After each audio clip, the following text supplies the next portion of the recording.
You are listening Mediation Without Borders podcast. In stop number 13, we are visiting Canada with Jacinta Gallant. Jacinta, first of all, I'm really glad and I'm really thank you that you find time to talk with me and to about the mediation.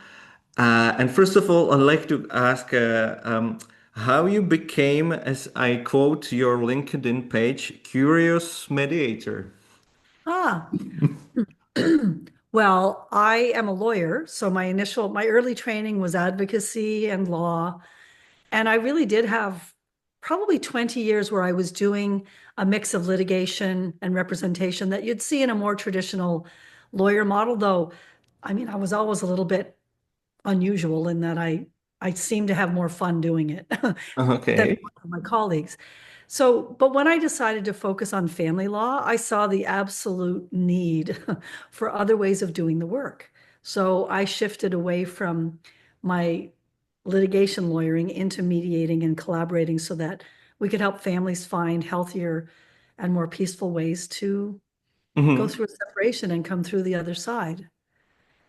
Okay. So that's really what I've been doing I've been a mediator for 25 years, and I find it most satisfying and rewarding.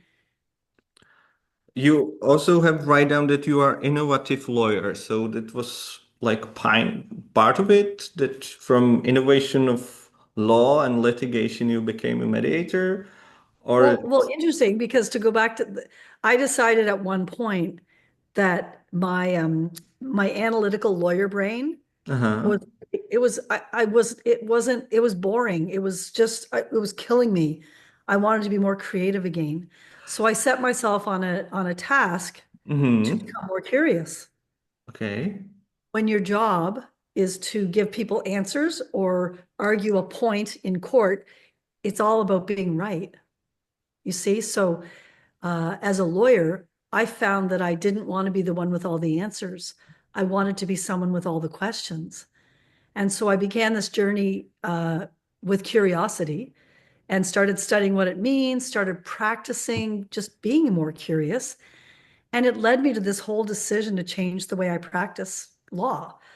So when I moved into mediation, I created ways of doing the mediating that is innovative Okay. because lawyers tend to not be very, sorry, innovative.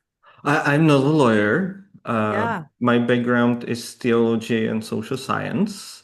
Yes. Yes, I have couple classes of law on my high school. I have state exam from law of church law. Oh, yes. But my background is quite different, so I'm not going to be offended by any lawyer points. Yeah. But you are not first lawyer who is saying that they I talked to a lawyer from Nigeria, and he said the same way. He did the lawyering for like 1 decade, and they Yeah. find out that it's not really satisfying. It's not the way it's supposed to be to solve the problems. Yeah. So he find out the mediation. I don't know. I forgot how he hit the system of mediation, Yeah. but now he's doing it probably as long as you are, maybe a little Yeah. further. So Okay. the interesting thing is, when you talk about, I choose to call myself an innovative lawyer because I'm always looking at ways that we can deliver legal services in a more like up to date, effective, and innovative way, which requires lawyers to change the way even our mindset has to change. So I Yeah. remain committed to the legal profession in that way, but my day-to-day job is either mediating or teaching mediation. So it's very satisfying. That's nice to hear. Yeah. Uh, well, so what is the system of mediation in Canada? Each state has a separate system, or it's like because in US each state has own system. In Czech Republic we are not federation. We have unique system for the whole Czechia. Yeah. What about Canada? How does it look like in Canada? So in Canada, we would be quite different in terms of the culture of mediation within the family law realm from our neighbors, the United States. And across Canada, Mm-hmm. family law is fairly consistent across the provinces, not states. And Okay. so we have a culture of family. If I talk about family mediation Mm. first, Okay. Okay. we have a culture of family mediation that is very focused on helping the couple, the parents, have dialogue, like speak to one another. So Mm-hmm. we call it more facilitative. Does that word make sense? Yes. Yes. Yes. Okay. So because that would be the norm for Canadian mediators as far as how we're trained and how we deliver services, it it is remarkably consistent across the country that our focus would be on ensuring that the parents or the clients are engaged in their discussions rather than some people call it mediation when the mediator sits in the middle and separates the parties into two separate rooms and goes back and forth. To me, that isn't mediation. It's something else. So the idea of family mediation is that everybody's in the room, whether it's a Zoom room or an actual room, so that the people who are going to live with the outcome are the ones making the decisions. Okay. Okay. Okay. You use the term facilitation. It's the main Yeah. style of mediation in Canada, of mediation, or A as family there's mediation. transformative, evaluative mediation, not much used. The rest of. Well, well, well, let me clarify. Uh-huh. Um, when I use the word facilitative, I mean we're trying to help them have a conversation, the Sure. the parties. Then that could be using an insight method, which is mine, Uh-huh. transformative narrative, all of the styles of mediation that support the mediator helping the people have the conversation they need to have to make a decision. Mm-hmm. Mm-hmm. I mean, that would be the way mediation is done in the Czech Republic, would it? Yes. Well, we are talking about the styles in actually Yeah. in Czech Republic. Main style is facilitative mediation, Yeah. which means that we really focus about to solve the problem because we are in a little bit rush, a little bit hurry because of the kids, when we're talking Oh, about okay. families or about the business that we go for bankruptcy. There's a issue going down before Christmas season.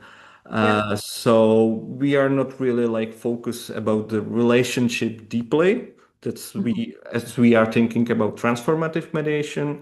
Yes. Yes, we talk about it, but we really more move or talk about the future, what's supposed to happen right now.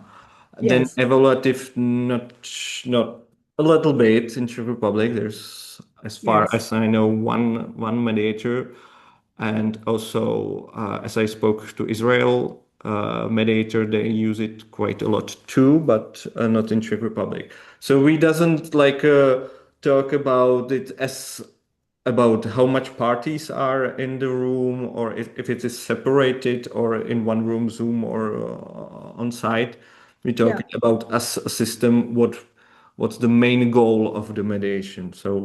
Right. So So that's. what's interesting for me is that I discovered 8 years ago insight mediation, and it helped me realize that no matter what you focus on, the relationship, the problem, the solutions, we have to be able to manage the fact that when people are feeling threatened and defensive, in family law, they're usually showing that through behavior that makes it difficult to problem solve. So what I have learned in my 8 years as an insight mediator is that I can be more efficient and effective when we pay attention to the relationship as we're building the future. But many of us in mediation weren't trained that way. So I accept that. Uh, Yes, as I'm thinking about that, that whatever it works, I'd like to say with a colleague of mine, Yeah. that if we use from each of insights, facilitative, evaluative, whatever works for the parties to move along, to Yeah, feel better, then it's fine. So also that's the second meaning of my title, Mediation Without Borders, that we're yes. supposed to cross these borders Yeah. and help people without methodics, just help them to find the Yeah. way to talk to each other again and be able to find solutions by their own without mediators, even so. Well, then I think we are doing it the same way, Yeah. right? That, Because the whole idea is that if they're going to live their lives together separately now, mhm.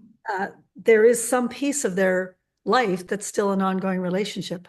It might be a little bit, it might be a lot.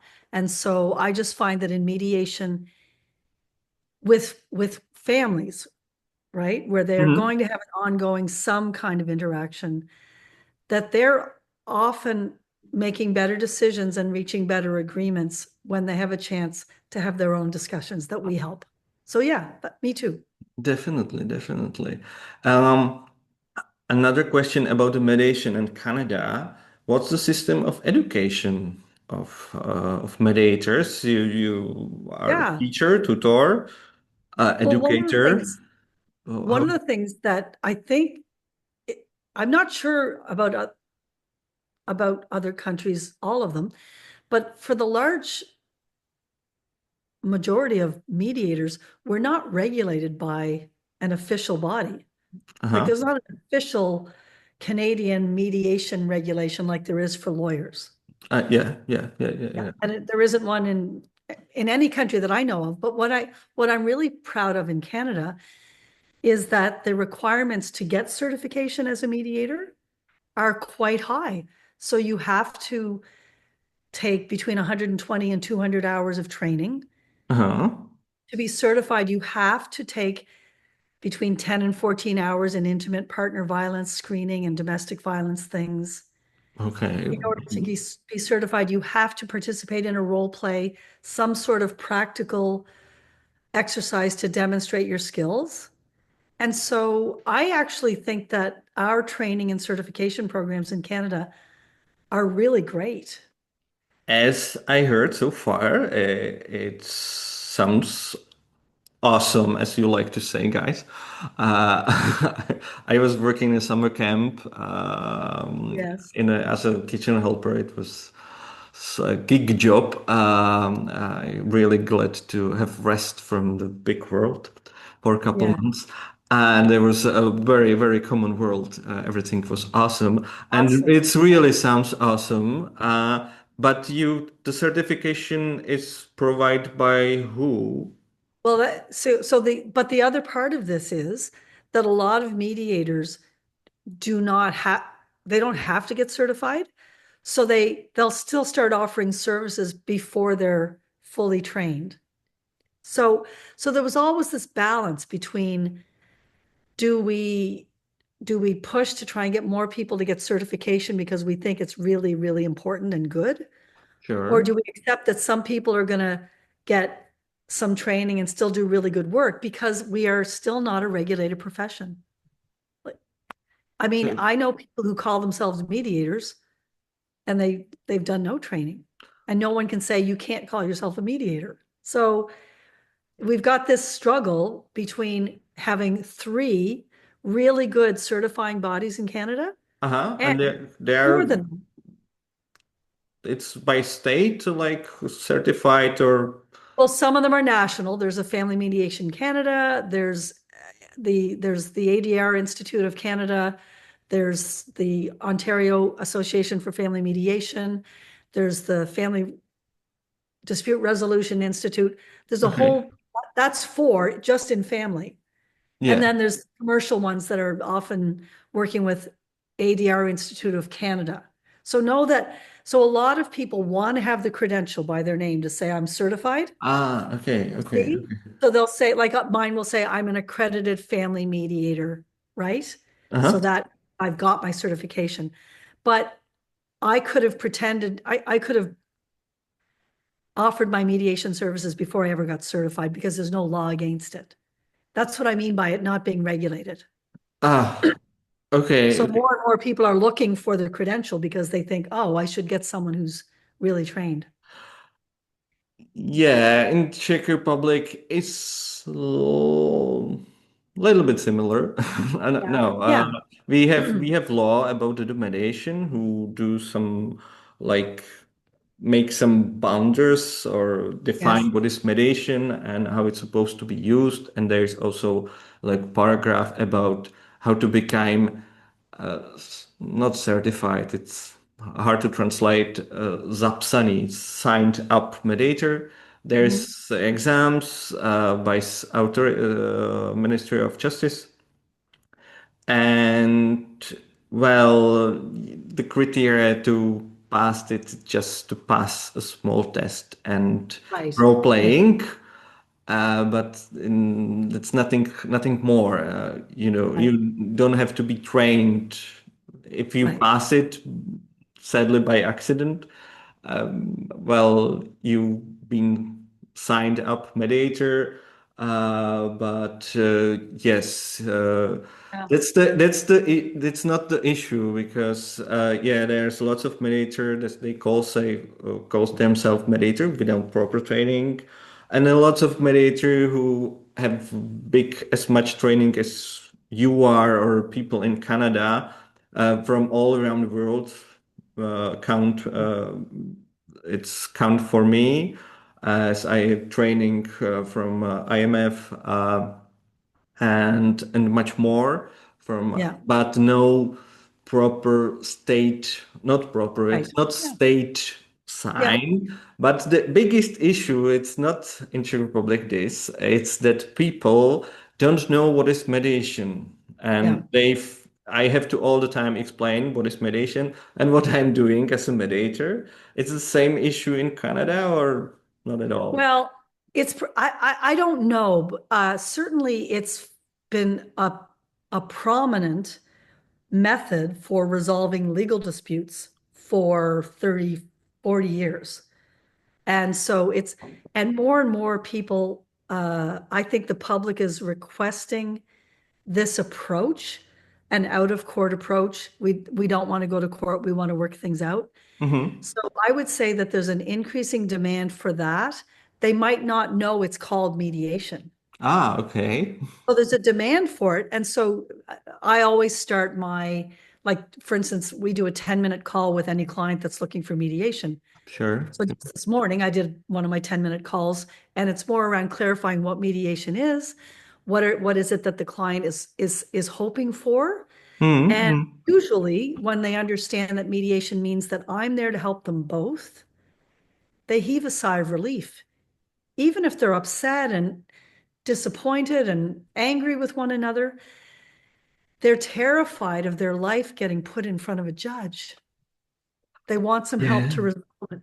And so they might not know it's called mediation, though I'm going to say many people do now. But I just say, you want to help to work this out without court? Yes, come on in and we'll figure out which way. And that's what I'm talking about. It doesn't really matter if it's called insight, transformative, facilitative, mediation, or alternative dispute resolution. Whatever it helps to people, and they recognize that it can help them, and they have so much knowledge, or not so much knowledge. They get the info that they can ask for that service because it's Well, service. yes, but I would say that the challenge, as it becomes more publicly known, Hmm. I want mediators to do a good job. So what I worry about is that because we're not regulated, and regulation doesn't solve everything, we know that. Definitely, definitely. But people who suddenly may think, oh, they're a mediator, and they're really not. They're really just a negotiator that just takes control and pushes people around to a settlement. And to me, I just wish they'd choose a different name. Just don't call it mediation.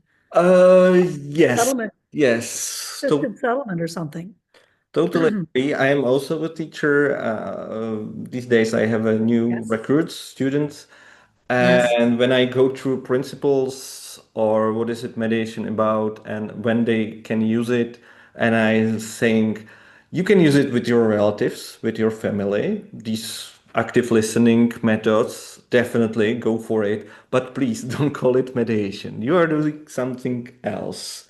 Yeah. So just to be clear, and yeah, so I definitely agree with you, Jacinta, that that will be great, not just in Canada and but all around the world to Yeah. promote the mediation as a system, as a method that can help people.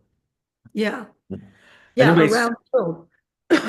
anyway, you've been mentioned the courts. How the judge in courts looks or how they feel about go Mediation. through the emotion. How the judge feel about the mediation? And So I know judges in family law.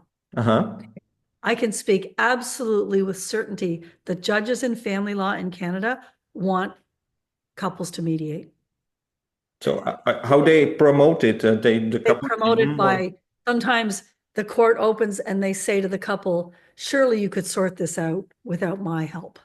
I mean, I've had judges say, you love your children. I don't even know your children. Why would you ask me to decide? So, our family law judges across Canada believe strongly that families should sort things out as much as possible out of court. It is in our national law that lawyers are required to tell clients that they have a duty to try and work things out without court. It's our law really? across the It's country it it's for because family law. it will be my it is my second question. How the lawyers? So you've been talking Yes. about you, and you find out that the Yeah. lawyering, especially the family disputes, are not really satisfying with by just regular law. So you move to mediator, curious mediator. I really like that. Thanks. Uh, and but what other mediators, what other lawyers? Because every time I spoke to the mediator, how the lawyers are also feel about the mediation. For example, if I put it on contraire, in Czech Republic is like, well, mediation is fine, but sometimes, usually, it's just a waste of the time. Right. Well, I mean, that's the problem with the legal profession, right? If you ask lawyers what they think about anything, they're going to take a position based on their own experience. So if I'm a lawyer who's used to fighting other people's battles in Hmm. court, I don't really have a belief that they can sort it out themselves because the only clients I ever see are the ones that I bring to battle. So they've got this perspective that says, how could it work? And then I go, well, every single client, even when I was litigating, that came to see me didn't want to go to court. They're terrified of court. Are you getting different clients from me? And I'm like, it's the way the lawyer presents how we can help. And so most lawyers now across Canada know that they have this obligation to support clients to go to mediation. It's how old this law? Oh, I mean, it's been culturally part of our family law system for Aha, years. culture. Culturally, it was put into the law specifically 5 years ago, maybe, like that it Five. was specifically written, but it was culturally part of the whole time I've been a lawyer, really, there's been an urge for families to get support to work things out without a judge. My And whole career. okay, Right? so now it's mandatory. So It's and how is mandatory, but some lawyers, I posted on LinkedIn a couple of weeks ago, it's the law. And I said, some Canadian lawyers are breaking the law every day because they're ignoring their duty to help clients find a way through without going to court. So culturally, so many lawyers are stuck in this, I know what's best for you. Ugh. This old idea. Ugh. It's so painful. But but they think that they know what's best for this client, even though they don't know their kids, they don't know their house, they don't know anything about their lives. But come on in, I'll fight for you. It's like a drug they can't get rid of. They will not have jobs in the next few years because the millennials and the Gen Zs and the next generation are not going to pay lawyers to fight in court over these things that could easily be resolved, not easily always, but could be resolved with the right help. I absolutely believe this. Can you hear me? I'm getting more like, Yeah. drives me crazy. I'm really. But culturally across Canada, it's an expectation that you'll try and sort things out. What gets in the way sometimes is the lawyer attitude that I'm here to protect you, forgetting that children and the other spouse can be harmed by that protection. So, And it's not even gains about their own rule of your profession, because the main rule, as I heard, as I've been told, that's to act with the main interest of your client. What is the right. main interest to do a mediation? Not to go to the court and litigate until the end of the time. I know. I feel like, Do you feel? okay, Do you see? I think that's an advocacy piece that I want to take on as a lawyer right now. And I'm building a bit of a Canadian cohort to say it's not enough for a lawyer to take a family law client in and then start a court proceeding. That should not be allowed. And so may I tell you about an experiment that's going on in Alberta? So Definitely, go for okay, it. so I'm connected with Alberta's a province of Yeah, I Canada. know, I know. And I then know. there's one region where the Supreme Court judge in this one part of Alberta has said to the lawyers, you're not allowed to bring a parenting matter, like something about the children, into my courtroom until your clients have done this program over here. It's a parent education program Parent education. so Okay. that before the parents are allowed to go to court to have a judge hear their case, they have to do this parenting program. And I'm involved because they're using the tool that I created to help parents get ready for conversations. So the parents, before they're allowed to go to court, get education from people who are not lawyers about the many different ways they could resolve their conflict. And they get education about what's best for children through separation. They get communication assistance through the workbooks that I created. And so it's a pilot project to see what's the outcome now if the lawyers are not allowed to start out with a fight. Do you see? They're not allowed to start with booking a court date. They have to send their clients to this other process first. Okay, so just to clarify that Yeah. the said dad and mom don't feel that they can go with their life together anymore. So in Alberta, they visit a lawyer, and the lawyer send them to this parent education program Yes. right away, with no another question asking or something like this. Or the families go there by their own, or They can go there by themselves, and the lawyer can still take the client in, gather all the information, and start working on the case. But the parents are not allowed to have a judge hear their questions about parenting until the parents have done this course. Okay, how long this project is going? It's only been going for less than a year, and it's continuing now. So we're going to have results in February or in November of how the first year went. So We have to definitely have another podcast episode about that. it's really well, and it fits with what I've been learning about. Well, I'll tell you about insight and how we can help people how we can help people have dialogue rather than defending and fighting. So does is this helps the parents calm down and learn a few things, and then they can decide, do we need to fight about this, or can we maybe sort it out? And most of them are going to be able to sort it out. Yeah, Oh, that. I hope so.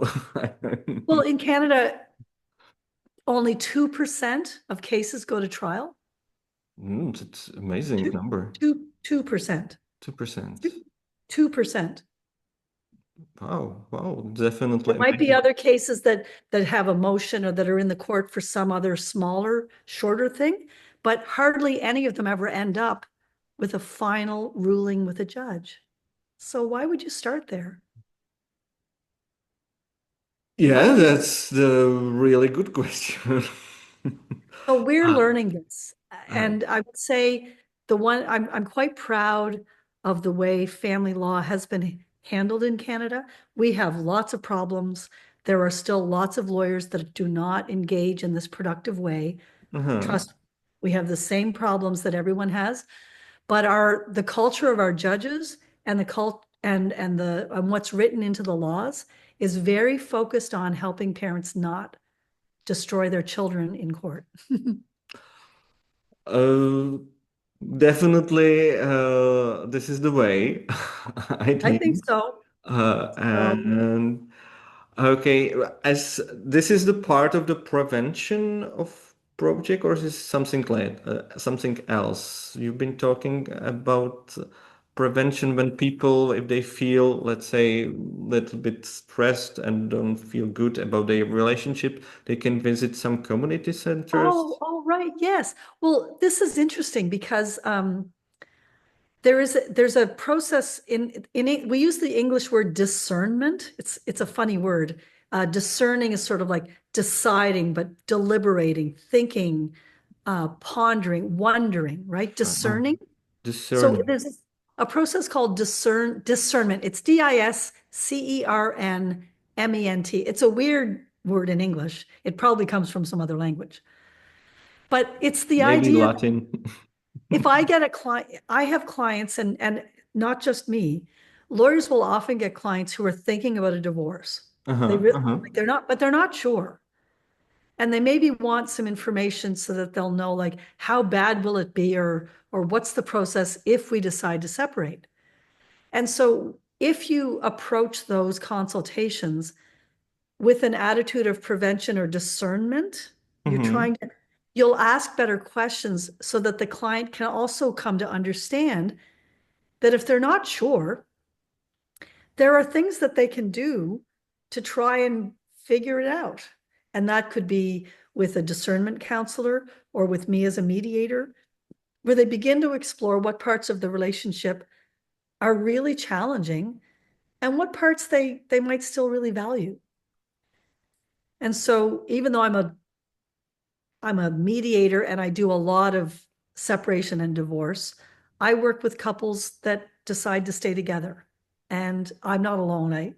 I had a lawyer who's in taking training with me now, Uh-huh. who wrote yesterday saying he was at mediation session number 3, and the couple came in together to say, thanks to your approach, thanks to the support that you gave us, we've decided to try and reconcile.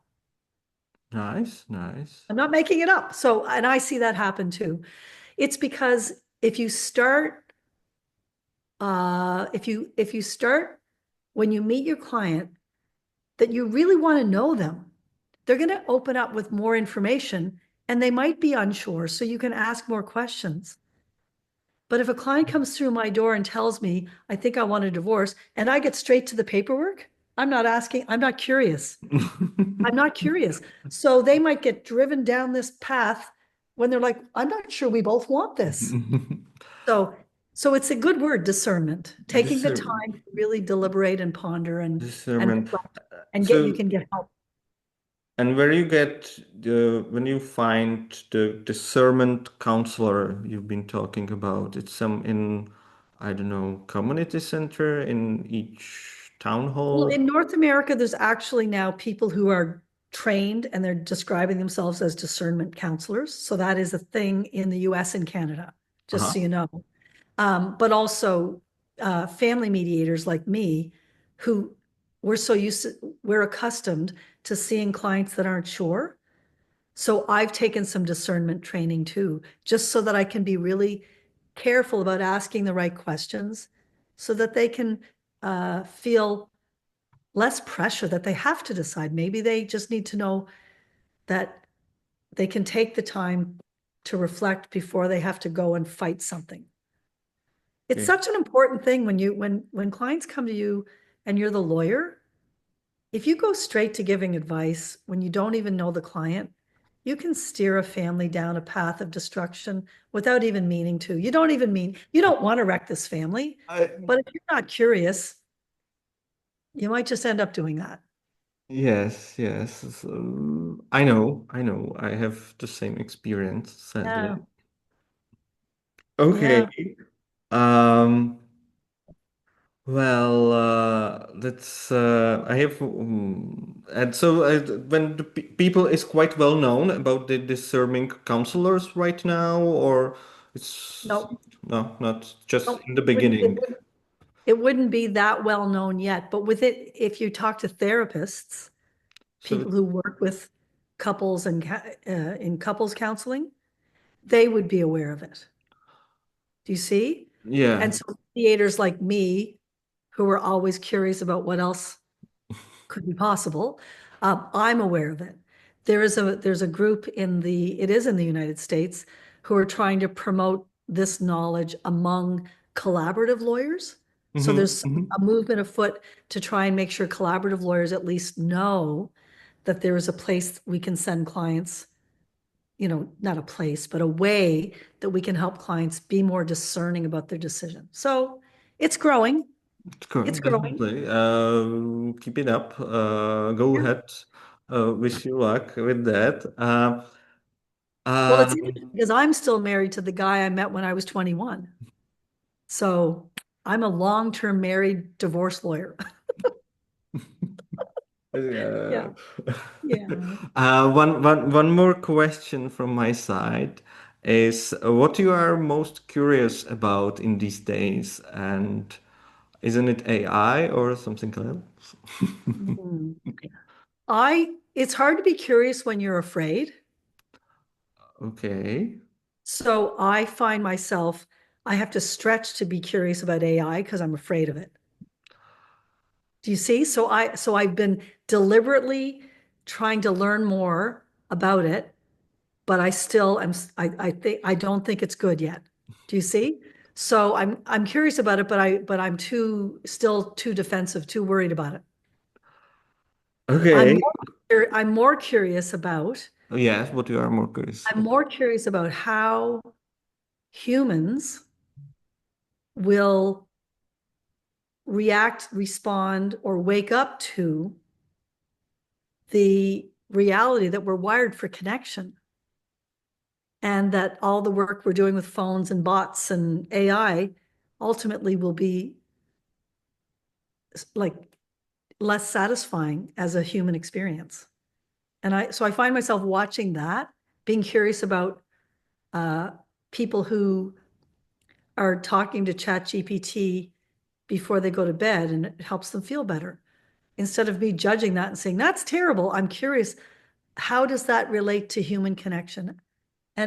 So I'm able to be curious there. I am.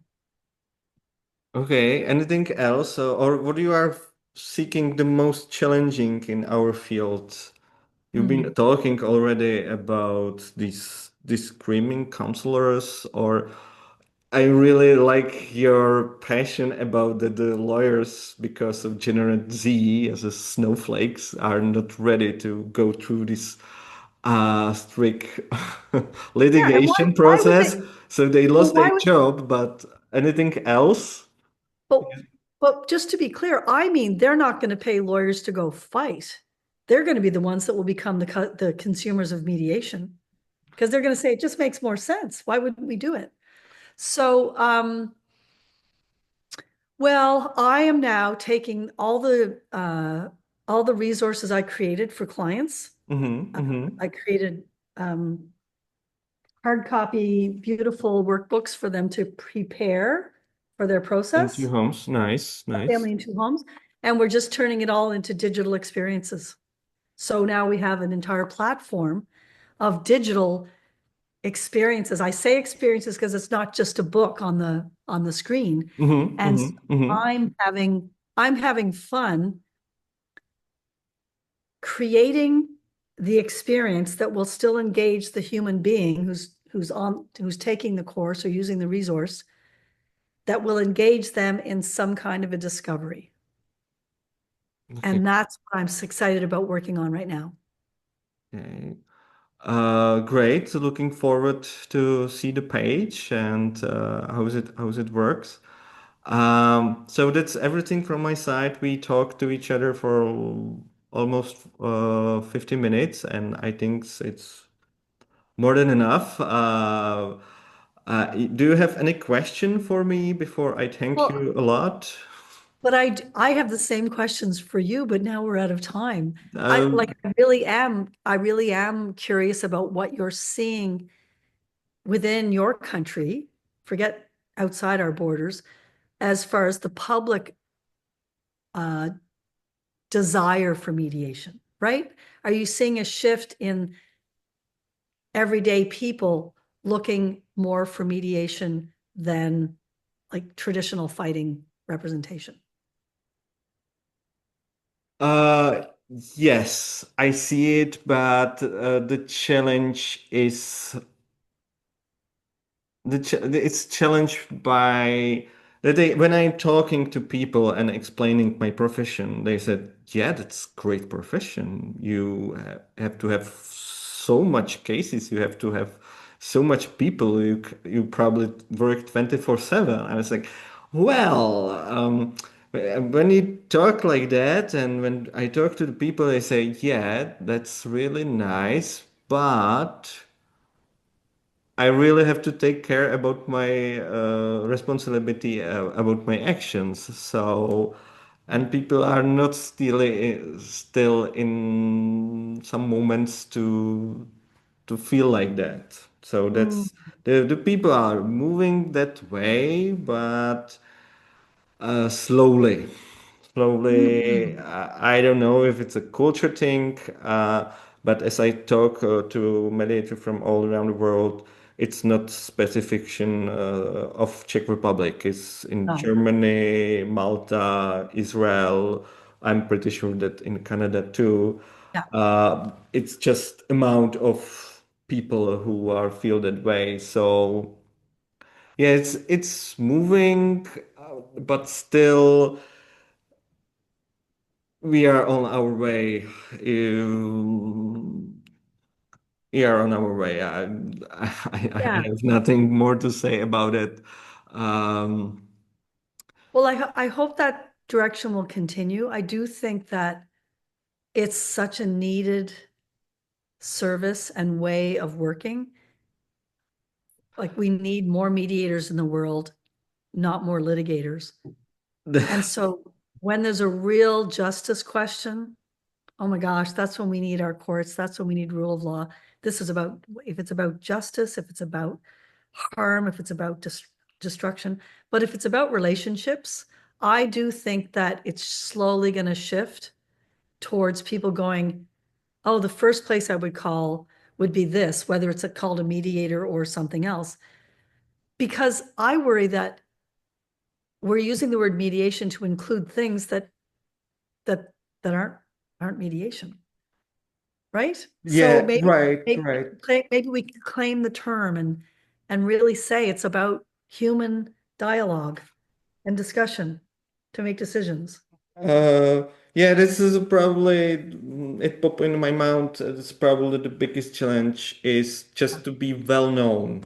As Yeah, uh, like say in 10 years ago, when you feel sad or you have some depression, it still was quite non-social acceptable that you go for a yeah, psychiatrist, psychologist, or to solve yeah, it with some expert. But it's definitely changed in the last 15 years.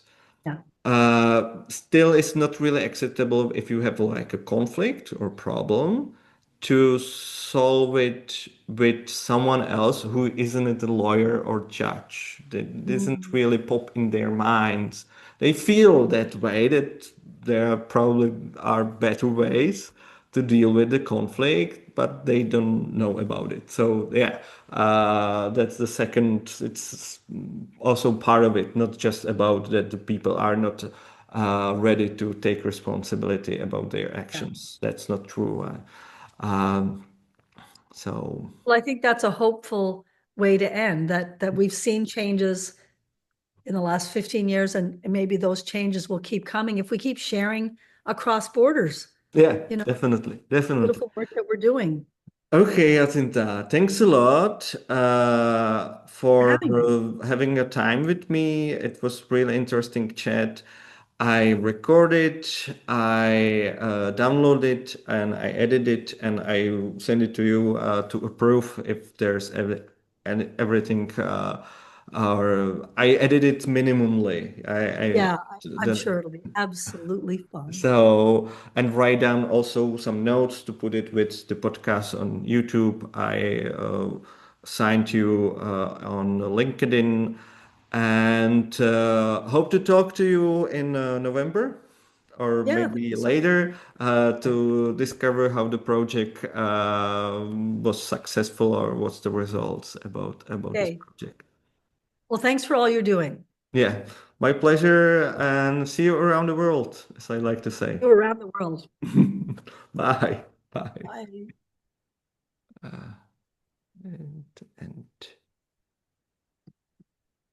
Thanks for watching Mediation Without Borders, and see you with the next episode on my YouTube channel.